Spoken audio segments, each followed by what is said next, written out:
Hello friends, मैं अगली video में द्विघात समीकरण अल्फा प्लस बीटा दिए रहेंगे तो कैसे समीकरण निकाल सकते हैं, उनकी द्विघात समीकरण कैसे निकालेंगे। अब क्या है कि इसे हम देखेंगे ये सही है या नहीं है। तो आपको तो बताया थी अल्फा प्लस बीटा दिया रहेगा, अल्फा इंटू बीटा के मान दिए रहेंगे और हमें इस फार्मूला में द्विघात समीकरण के फार्मूला में पुट करने और द्विघात समीकरण आ गए। अगर आपको लग रहा है कि मेरी सही है या नहीं है तो आप क्या करोगे कि मेन है कि अल्फ़ा प्लस बीटा निकाल लो, अल्फ़ा इंटू बीटा निकाल लो। तो ये जो समीकरण है हमारी, अब इनको वेरीफाई करने के ये सही है या नहीं है, इसके लिए क्या करेंगे, अल्फ़ा प्लस बीटा निकालेंगे। अल्फ़ा प्लस बीटा के लिए सूत्र होता है हमारा माइनस बी बटा ए और अल्फ़ा इंटू बीटा के लिए होती है सूत्र सी बटा ए। ठीक है, तो ये फॉर्मूला याद रहेंगे तो आप इनके वेरीफाई कर लोगे कि ये हमारी सही है या नहीं है। ठीक है, तो यहाँ पे अल्फ़ा प्लस बीटा है माइनस बी बटा है। अब तो पहले सबसे पहले निकालोगे ए बी सी क्या है। तो यहाँ पे जो इनकी गुणांक होती है वो ए होती है, इनकी होती है जो बी होती है, दूसरी नंबर पे बी और तीसरी नंबर पे जो है वो सी, चौथे नंबर पे हो तो डी होती है। आगे ऐसे कर करके सीरियल बाई सीरियल हम ए बी सी डी से डिनोट कर देंगे। ठीक है, तो यहाँ पे क्या होती है कि x के आगे क्या है, a है, तो a इजकल टू क्या है, यहाँ 1 छिपा हुआ है तो a इजकल टू का मान 1 हो गया। b का क्या है, तो b की जगह पे क्या है, -10 है। प्लस होता है तो प्लस लिखे या ना लिखे, लेकिन यह माइनस है, साइन लेके चलेंगे, -10 है। और c क्या है हमारा, +5 है। प्लस लिख भी सकते हो, नहीं भी लिख सकते हो।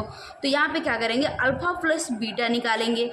अल्फ़ा प्लस बीटा क्या है, माइनस बी बटा है, तो माइनस बी, ये ऑलरेडी माइनस फार्मूला में है और माइनस बी भी है, तो माइनस और -10 यहाँ करेंगे और ए की जगह पे 1 है तो हम यहाँ करेंगे plus minus, minus minus plus होती है तो सिर्फ 10 लिख देंगे। और अल्फ़ा इंटू बीटा का होता है फार्मूला सी बाई ए। सी क्या है हमारी, सी हमारी 5 है तो 5 करते हैं और ए हमारा 1 है तो सिर्फ 5 लिखते हैं। ठीक है, तो ऐसे करके ये हमारी क्या हुई, पहले देख लो क्वेश्चन में क्या है, 10 थे और 5 भी थी, तो हमारी क्या हुआ, alpha plus beta 10, alpha into beta 5 आ गई। तो हमारी बिल्कुल ये समीकरण जो बना था अगले वीडियो में, ये बिल्कुल ही सही है। ऐसे से क्या होती है कि एक तो आपको इससे 2 क्वेश्चन टाइप की हो रही है। एक तो क्वेश्चन है कि ना द्विघात समीकरण दे रहेंगे और पूछेगा कि इनके शून्यकों का योगफल निकालिए जो कि ये है, और शून्य का गुणनफल निकालिए जो कि ये है। और एक तो ये क्या होगा कि एक तो समीकरण दी रहेगी तो आपको ये निकालने को पूछेगा, अगर समीकरण नहीं दी होगी तो ये दिया रहेगा और इससे निकाल लोगे। ठीक है, अगर अलग अलग दिया रहेगा, अल्फ़ा अलग दिया है, बीटा अलग दिया है, तो कुछ नहीं करना है, इसके द्विघात समीकरण निकलने हैं और अल्फ़ा की जगह अल्फ़ा का वैल्यू रखेंगे, बीटा की जगह बीटा का वैल्यू रखेंगे और आगे प्रोसेस जो कर रही है वो कर लेंगे। फाइनली हमारी द्विघात समीकरण बनके तैयार हो जाएंगी, जो कि ये आई है ना वहाँ पर भी आ जाएगी।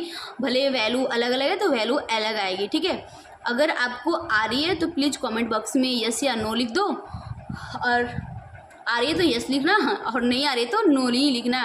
ठीक है, अगर आपको मेरी वीडियो पसंद भी आए तो लाइक सब्सक्राइब शेयर कर दो और कमेंट बॉक्स में जो भी क्वेश्चन पूछने हैं आप पूछ सकते हो। इससे रिलेटेड, मैथ से रिलेटेड, फिजिक्स से रिलेटेड, केमिस्ट्री से रिलेटेड क्वेश्चन पूछ सकते हो 10th लेवल तक।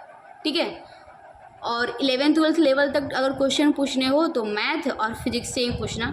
ठीक है, हमारी केमिस्ट्री थोड़ी वहाँ पर वो हो गई थी जिसके कारण मैं केमिस्ट्री नहीं पढ़ पाई थी। तो प्लीज़ आपको अच्छी लगे तो मेरी वीडियो फुल वॉच कीजिए और नहीं लगे तो अनलाइक भी कर सकते, कोई बात नहीं। बाय बाय दोस्तों, मिलते हैं अगले वीडियो में।